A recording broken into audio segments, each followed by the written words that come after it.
You ever stop and wonder what it really takes to become a top expert in a field where one mistake could be catastrophic? Well, today, we're going to do just that. We're going to break down, piece by piece, the anatomy of an elite fire protection specialist using one person's incredible career as our guide. And this is really the core question, isn't it? In high-stakes industries, think oil and gas, you're not just fighting fires, you're trying to prevent disasters. In these insanely complex environments, the kinds of things you can't even picture happening until, well, they do. Yeah, because this job is so much more than just being brave. It really demands this unique blend of skills. You need the sharp, analytical mind of an engineer, the forward thinking of a strategist, and that calm, steady hand of a true leader. These are the three pillars we're going to build on today. So first things first, let's get the image of your local fire truck out of your head. This is a whole different world. We're diving into industrial fire protection, a super specialized field. And our guide for this? A specialist with more than 13 years of hands-on experience right in the thick of the oil and gas industry. So where does a journey like this even begin? Well, you might be surprised. It doesn't start with a fire hose or a blaring siren. Nope. It all starts in the classroom, building that first and maybe the most important piece of the puzzle, the engineer's brain. Now, this is what I find so interesting. The specific degree is in metallurgical engineering. And you might be thinking, why that? Well, think about it. In an oil and gas facility, you're not just protecting a building, you're protecting a massive, sprawling system of pipes, tanks, and vessels, all made of metal. You have to understand, down to the molecular level, how those materials are going to behave under insane heat and pressure. That scientific bedrock, it's completely non-negotiable. Okay, so you've got that engineering foundation set in stone. Now it's time to build out the toolkit. And I mean a massive toolkit of specialized expert knowledge.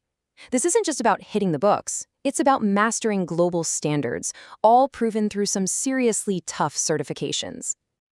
And just look at the sheer size of this toolkit. We're talking more than 15 different high-level certifications and courses. That is an incredible range of safety disciplines, and every single one of them is like a different, specialized tool for a very specific and very real danger. Let's actually break this down, because this isn't just a list of acronyms. It's like layers of armor. You start at the core with the fire protection systems themselves, all governed by the NFPA. Then, you add a layer for process safety with NE-BOSH. That's all about stopping those big, catastrophic system failures. And then, you wrap the whole thing in these broader ISO standards for health and environmental safety. It all works together to protect people and the planet. See how it all fits? You're going to see NFPA pop up a lot, and for a very good reason. Just think of them as the organization that literally writes the global rulebook for fire safety. When an expert is NFPA certified, it means they know that gold standard inside and out.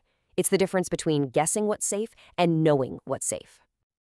Okay, so you've got the degree, you've got this incredible toolkit of certifications, but how do you actually use all of that to protect a billion-dollar facility and, more importantly, all the people working there? Let's take a look at what this expertise looks like out in the real world.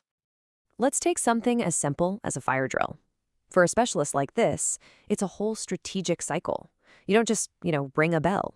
You design the drill to test very specific systems. You're there supervising the response as it happens. Afterwards, you crunch all the numbers, response times, how the equipment performed, everything. And the most important part? You use that data to make the whole system better for next time. It's this constant loop of getting smarter and safer. And that drill cycle? That's just one part of the job. A normal day could be anything from analyzing the engineering blueprints for a new storage tank to leading a training workshop, or maybe auditing the entire plant against those NFPA standards we just talked about, or even investigating why a single punk failed.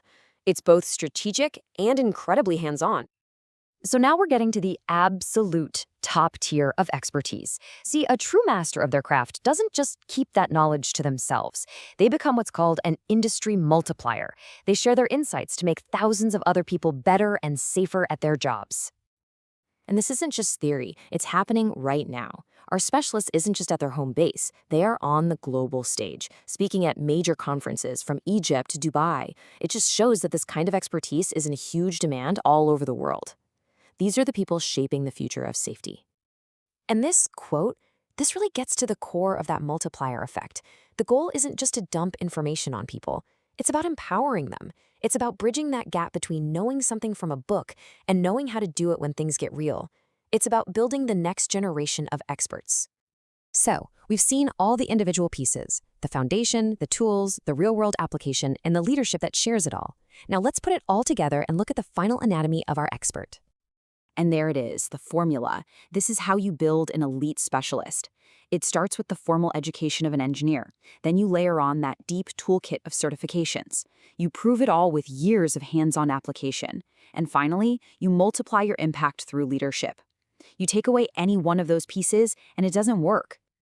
And that leaves us with one last thing to think about. We've just taken apart the anatomy of one expert in one really critical industry. But it kind of makes you wonder, right?